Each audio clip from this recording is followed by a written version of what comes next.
वफाकी हुकूमत ने PSDP 2025-26 के मजमूई 1000 अरब में से रुपए में से 328 अरब रुपए की सबसे बड़ी रकम ट्रांसपोर्ट इंफ्रास्ट्रक्चर मंसूबों के लिए मुख्तस की है। खसूसी तवज्जो सड़कों के शोबे पर मरकूज की गई है। वज़ीर आज़म पाकिस्तान की खसूसी हिदायत पर कराची से चमन जाने वाली बलोचिस्तान का 813 किलोमीटर तवील N25 शाहराह जो कराची, बेला, खुजदार, कुलात, कोयटा और चमन से गुजरती हुई अफगानिस्तान तक जाती है कि 2 रोया तामीर के लिए 100 अरब रुपए मुख्तस किए गए हैं।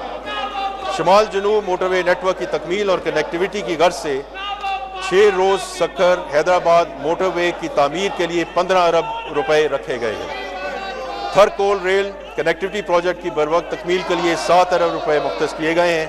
मैरीटाइम सेक्टर में गिरानी शिप ब्रेकिंग की सहूलियात की अपग्रेडेशन के मनसूबे को भी अहमियत दी गई है और इसके लिए 1.9 अरब रुपए मुख्तस किए गए हैं। गवादर पोर्ट इंफ्रास्ट्रक्चर मनसूबों के लिए PSDP से इमदाद का तसलसल बरकरार रखा गया है।